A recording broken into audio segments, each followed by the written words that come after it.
Assalamualaikum warahmatullahi wabarakatuh. Bismillahirrahmanirrahim. Ashhadu an la ilaha illallah wa ashhadu anna Muhammadar Rasulullah. Allahumma salli ala sayyidina Muhammad wa ala ali sayyidina Muhammad. Rabbis rahli sadri wa yassirli amri wahlul 'uqdatam min lisani yafqahu qawli. Amin. Bismillahirrahmanirrahim. Salam hormatku, salam ta'zimku selalu buat para sahabat-sahabatku tercinta, baik yang ada di dalam ataupun yang ada di luar negeri. Semoga kita semua senantiasa di dalam lindungan Allah Subhanahu wa ta'ala. Amin ya rabbal alamin. Sebelum kita mulai kajian di subuh yang indah ini, marilah kita kemahkan bersama-sama di dalam nyawa, di dalam jiwa, di dalam hati, di dalam ruh, dan di dalam kehidupan ini dengan kalimat-kalimat thayyibah. Subhanallah walhamdulillah wa la ilaha illallah wallahu akbar wa la hawla wala quwwata illa billahil aliyyil azim. Sadaqallahul azim. Dalam subuh yang indah ini ada ungkapan selamanya manusia tak akan pernah jumpa Tuhannya. Selagi manusia di dalam hatinya masih menjadi Tuhan atas masing-masing dirinya di hatinya. Selamanya manusia takkan pernah menyaksikan Tuhan. Sementara di dalam hati manusianya, ia mengadakan tandingan-tandingan saksi yang selain Allah. Selamanya manusia tak mungkin bisa menghadap Tuhannya, sementara selama ini manusia masih menghadap hawa nafsunya di hatinya. Alhamdulillahirabbil alamin. Bila manusia tak pernah bertemu Tuhannya, bila manusia tak pernah menyaksikan Tuhannya, bila manusia tak pernah menghadap Tuhannya di hatinya, maka lunturlah agama-agama yang disandangnya. Maka hancurlah agama-agama nama yang dipeluknya.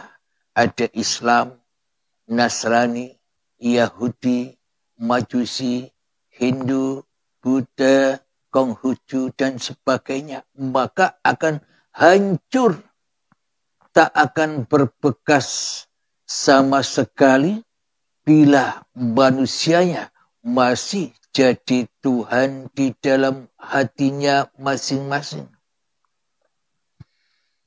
Semua yang kita peluk, agama apapun yang kita sandang, bila di dalam hati kita masih kewujudan diri manusia kita, masih nampak jelas kenyataan kehidupan manusia kita daripada kehidupan Tuhan, maka batalah agama dan keyakinannya. Bila manusia tak pernah bertemu Tuhan, bila manusia tak pernah menyaksikan Tuhannya, bila manusia tak pulang kepada uripe Allah, mana mungkin bisa melakukan sebuah ritual ibadah kepada Tuhannya. Jadi diadakan ritual ibadah bagi seluruh manusia yang beragama, ritual syariat apapun. Bila di Islam ada sholat, ada zakat, ada ibadah-ibadah yang lain, haji, puasa, dan sebagainya. Di agama lain pun ada ritual-ritual syariat-syariat agamanya. Tujuan semua itu tak lain dan tak bukan supaya kita belajar kembali kepada Tuhan yang telah menciptakan kita. Apapun nama agamanya, apapun syariat-syariat yang berlaku di dalam masing-masing agama, tujuannya hanyalah supaya manusia bisa lebur. Tujuannya supaya manusia bisa lillah, kembali kepada hak milik Tuhannya. Itulah tujuan semua agama digelar di muka bumi ini, supaya manusia mau kembali kepada Sang Maha Pencipta. Namun apabila di dalam hati kita masih mengadakan tandingan demi tandingan Tuhan yang wujud di dalam hati kita, maka selamanya kita dikatakan bukan bertuhan, tapi mentuhankan dirinya sebagai Tuhan yang berkuasa atas hidup dan badannya, serta atas seluruh apapun yang disandangnya, agama-agama syariatnya, kebanggaan dan kemuliaannya, status-status dunianya, jabatannya, ilmunya, amalnya, kekayaannya, dan sebagainya hanyalah status-status yang tak akan bermanfaat sama sekali bagi diri kita tanpa Tuhan. Alhamdulillahirabbil alamin. Jadi untuk kembali kepada jalan lurusnya Tuhan, ihdinas siratal mustaqim, tunjukilah kami jalan yang lurus. Jalan yang lurus bagaimana? Siratal ladzina an'amta alaihim, yakni jalan orang-orang yang telah Engkau beri nikmat. Coba kita perhatikan, coba kita hayati, kita saksikan di dalam lubuk hati kita yang terdalam. Bila masih ada kewujudan diri manusia kita di hati kita, apakah kita bisa merasakan jalan yang lurus serta nikmat yang agung dari Sang Pencipta?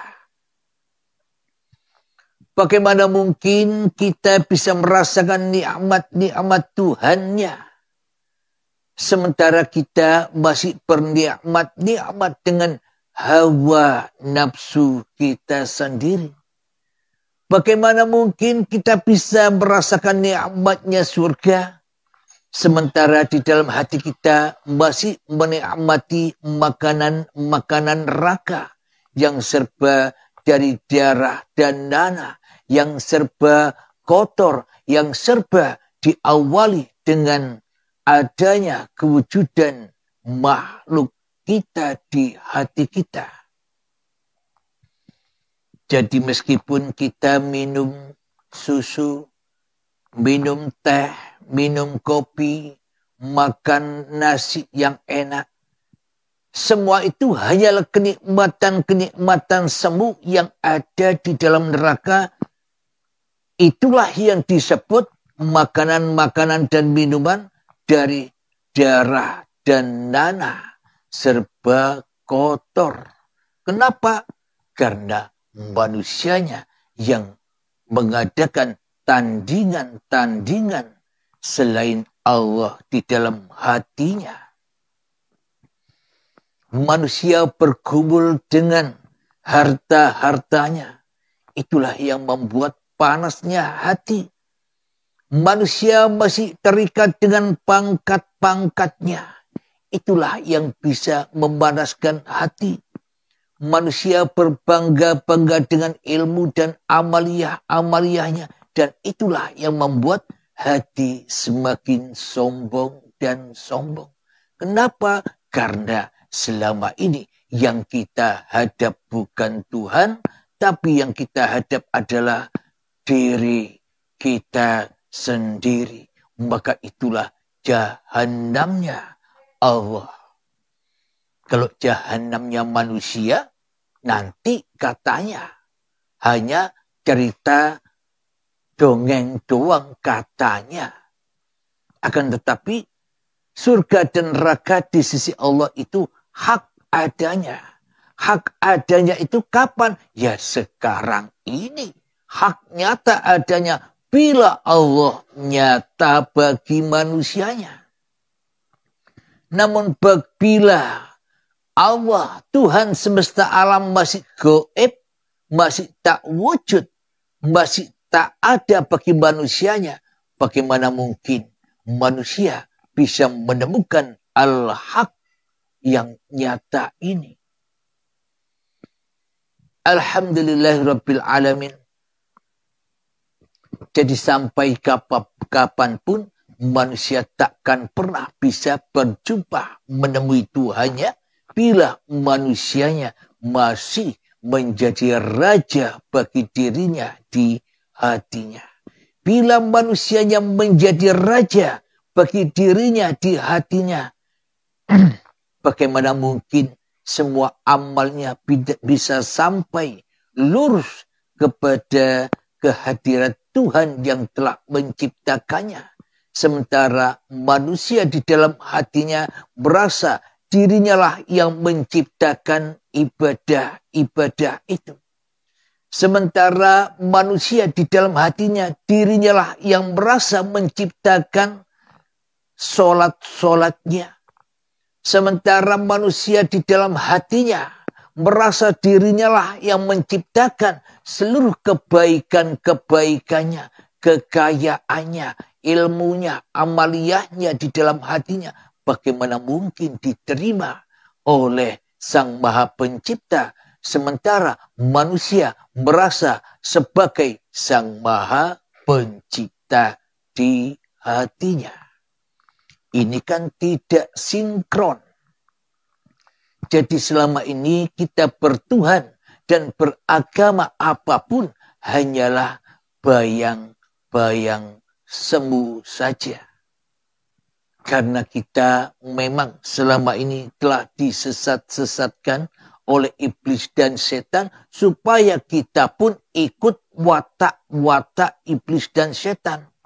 Jadi sombong, angkuh kepada Tuhan, kepada perintah Tuhan yang telah menciptakan kita. Bagaimana mungkin kita bisa mengikuti perintah-perintah Tuhan sementara kita yang selama ini angkuh terhadap Tuhan? Bagaimana mungkin kita mengikuti jalan Tuhan sementara kita selama ini mengikuti jalannya iblis dan setan di dalam hati kita? Jadi bagaimanakah cara menemui Tuhan? Bagaimanakah cara untuk menyaksikan Tuhan? Bagaimanakah cara untuk menghadap Tuhan? Ya lewat pintu baiat. Yakni jangan jadi Tuhan lagi di dalam hati kita. Itulah jalan satu-satunya untuk bertemu Tuhan. Apapun agamanya, siapapun orangnya, itu semua jalan seluruh manusia. Asal seluruh manusianya tak ada kembali tak ada. Asal seluruh manusia goib, kembali goib. Bila di dalam hati manusianya, diri manusianya sudah tak ada lagi, yang ada hanyalah Sang Pencipta. Itulah yang dimaksud bertemu. Itulah yang dimaksud menghadap. Itulah yang dimaksud mengabdi. Itulah yang dimaksud menyembah. Jadi tak ada pengabdian, tak ada persembahan yang sebenar-benarnya kecuali mati diri manusianya di hatinya, yakni tidak jadi Tuhan lagi, yakni tidak menjaga-jaga Tuhan lagi dengan amal-amalnya, akan tetapi manusianya lah yang dijaga Tuhan, manusianya lah yang dipelihara Tuhan, manusianya lah yang dijaga, dilindungi, dicukupi, dan dikasih sayangi oleh Tuhannya. Karena manusianya sudah tunduk patuh kepada apa yang diagendakan untuk dirinya di hatinya dari Tuhannya. Jadi makna baiat itu sama halnya dengan makna kiamat. Hari kiamat, hari kematian, kiamat yang wajib ditemui, kiamat yang wajib diimani, kiamat yang wajib disaksikan. Bukan iman kepada kiamat-kiamat yang belum datang itu. Bila kata-kata kiamat itu kepada iman kepada hari kiamat itu kepada kiamat-kiamat yang belum datang, maka takkan pernah ada para nabi dan rasul. Takkan pernah ada aulia Allah. Kenapa? Karena belum ketemu dengan kiamatnya. Belum beriman dengan kiamatnya. Maknanya belum beriman bahwa dirinya itu gaib. Belum beriman bahwa dirinya itu mati. Belum beriman bahwa dirinya itu Adam. Belum beriman bahwa dirinya itu tak bisa apa-apa. Bagaimana mungkin ada nabi dan rasul bila manusianya masih jadi Tuhan di dalam masing-masing hatinya. Alhamdulillahirabbil alamin. Marilah kita berlatih dahulu untuk menghening-heningkan kehidupan diri kita, mensunyi-sunyikan kehidupan diri kita, menggelap-gelapkan kehidupan diri kita agar nyata, agar hak kehidupan Allah, agar hak uripe Allah. Ketika sudah berhasil melampaui kekiamatan diri manusianya, nanti ada hari kebangkitan. Mengheningkan cipta, mulai, silahkan.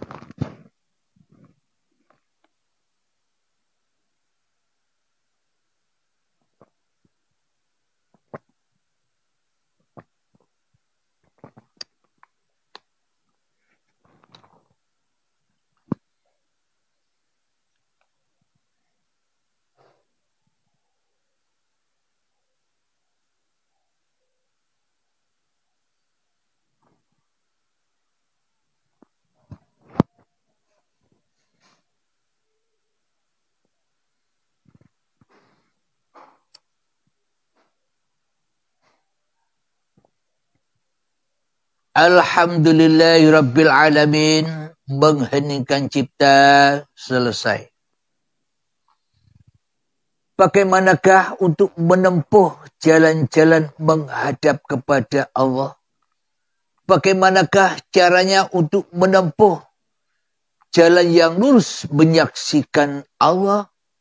Bagaimanakah cara menempuh untuk kembali kepada Allah? Bismillahirrahmanirrahim. Ya ayyatuhan nafsul mutmainnah. Wahai jiwa-jiwa yang tenang. Apakah manusia punya jiwa? Bila manusia sudah kembali kepada Tuhannya, maka manusia sudah tak punya jiwa lagi, tak punya hidup lagi, tak punya kekuasaan lagi, maka tenanglah dirinya. Karena ketenangan itu ketika tiadanya dirinya di hatinya. Bagaimanakah untuk mengaplikasikan ketenangan-ketenangan hati, ketenangan-ketenangan jiwa? Irji'i ila rabbiki radiyatan mardiyah. Pulangkanlah, kembalikanlah hak-hak Tuhanmu yang selama ini kau ambil sebagai hak dirimu, yakni hidup dan badan, serta apapun yang ada di antaranya, kebanggaan, kekayaan, kemuliaan, ilmu, amal, dan kedudukan, serta sebagainya, kembalikan dengan rela dan ridho bahwa semua itu bukan milik kita. Disitulah tempat kedamaian, disitulah tempat keindahan, dan disitulah tempat kenikmatan di sisi Allah. Karena sudah kembali kepada Allah, karena sudah menyaksikan Tuhannya sebagai Tuhan atas dirinya di hatinya. Itulah agar mudah hati kita bisa tenang. Caranya ya harus lepaskanlah ego manusiamu. Gembalakan dengan tongkat-tongkat kenabian. Bagi yang sudah baiat, sudah memegang tongkatnya, pegang erat tongkat itu terus. Fadkhuli fi ibadi. Masuklah ke dalam golongan hamba-hambaku yang mengabdi. Jadi agama apapun, jadi golongan apapun, bila sudah pulang kepada ketiadaan dirinya di hatinya, bila pulang kepada kegoiban dirinya di hatinya, bila sudah tenang dirinya kembali di sisi Tuhannya, itulah yang dimaksud pengabdian. Itulah yang dimaksud persembahan. Itulah yang dimaksud kembali kepada yang menciptakan, yakni agama Tuhan. Inna lillahi wa inna ilaihi roji'un. Kemudian setelah hamba-hamba itu mengabdi kepada Tuhannya, apapun agamanya, apapun golongannya, tak peduli. Bila manusia sudah lepas dari golongan agama-agama yang membelenggu dirinya, yakni agama-agama syariat, agama-agama hawa nafsu, agama-agama iblis yang selalu tidak sinkron antar satu dengan yang lainnya, yang tidak ahad, yang selalu berpecah belah, yang selalu pertumpahan darah, maka selamanya manusia tak akan bisa selamat kembali kepada agama yang ahad, agama asal usulnya, agama nenek moyangnya, yakni Bani Adam. Nenek moyangnya yakni anak cucu Adam. Berarti kita semua anak cucunya yang tak ada. Yang tak pernah ada. Bani tidak ada. Bila masih merasa bani yang ada, ya tenggelamlah manusia di dalam fahsya wal munkar. Wadkhuli jannati. Bila kita sudah kembali ke agama nenek moyang kita, yakni Bani Adam, anak cucu Adam, kembali kepada kegoiban, ketiadaan, maka itulah kenikmatan surga. kenikmatan jannah. Apa buktinya? Apa logikanya? Surga itu. Selama ini kan kita tinggal di dalam neraka. Buktinya kita kepingin makan, ya harus bersusah payah dulu. Cari uang, usahakan sana kemari, berpayah-payahan, bercapek-capekan demi untuk supaya makanan dan minuman itu bisa kita nikmati dengan daya upayanya manusia. Itulah ahli neraka, ahli yang mengadakan sekutu-sekutu selain Allah. Apa surga itu? Ketika manusianya seperti bayi, maknanya hatinya selalu diam, meskipun ia kelihatan bersyariat, meskipun ia kelihatannya cari uang, meskipun kelihatannya ia bekerja, meskipun kelihatannya ia berdaya upaya, tapi di dalam hatinya la haula wala quwata illa billah. Semua ini hanyalah peran uripe Allah. Semua ini hanyalah peran sang pencipta dan sang penggelar serta peran sang pemelihara manusia yang selalu mencukupi kebutuhan-kebutuhan makhluk yang diciptakannya. Bila hati sudah lillah, bagaimana mungkin hati berpayah-payahan? Bila hati sudah lillah, bagaimana mungkin hati bersombong-sombongan? Bila hati sudah lillah, bagaimana hati bisa merasa mulia atas semua apa yang bukan dilakukannya? Jadi ketika mau makan, kelihatannya badan yang memasak, kelihatannya badan yang menyediakan persiapan-persiapan untuk makanan dan minumannya. Akan tetapi bagaimana mungkin manusia bisa melakukan itu semua tanpa Allah? Itulah surga yang disediakan Allah. Manusia tinggal menikmati hidangan Tuhannya. Maka sucilah makanan dan minumannya. Karena apa? Karena hanya Allah yang memeliharanya.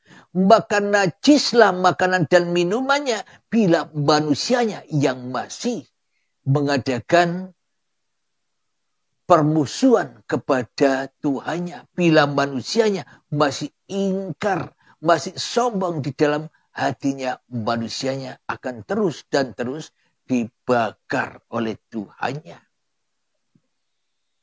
Namun bila manusia sudah kembali kepada Tuhannya, maka hidupnya akan damai, tentram, nikmat bersama Tuhannya di sisinya. Berarti neraka dan surga itu adanya besok apa sekarang. Tinggal bagaimana Anda meyakini Tuhan Anda. Ataukah Anda meyakini iblis yang selama ini Anda pertuhankan? Semua tergantung diri masing-masing. Inilah agama yang benar. Inilah jalan lurus kepada Sang Maha Pencipta. Lewat apapun nama-nama agama Anda. Baik lewat Islam, baik lewat Nasrani, baik lewat Yahudi, Majusi, lewat Buddha, Hindu, Konghucu, dan sebagainya. Yang terpenting selamatkanlah masing-masing hatimu. Kembali kepada Tuhanmu dan lepaskanlah belenggu-belenggu agama-agama yang selama ini membelenggu hati kita, yang merasa benar atas seluruh apa yang kita peluk selama ini. Alhamdulillahirabbil alamin. Semoga saya khususnya dan semoga kita semua senantiasa dibimbing oleh Sang Pencipta. Selalu ridho, rela kembali kepadanya apapun keadaannya. La haula wala quwata illa billah. Aplikasikan dengan yang sebenar-benarnya. Dengan ketiadaan dirimu di hatimu. Sebelum kita akhiri kajian di pagi yang indah ini, marilah kita kemahkan salawat talibin daf'ul bala. Allahumma salli ala sayyidina Muhammad wa asghili zalimin bidzalimin. Allahumma salli ala sayyidina Muhammad wa asghili zalimin bidzalimin.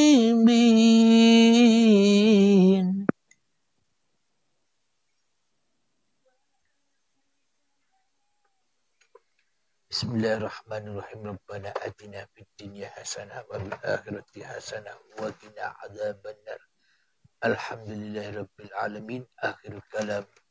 Assalamualaikum warahmatullahi wabarakatuh.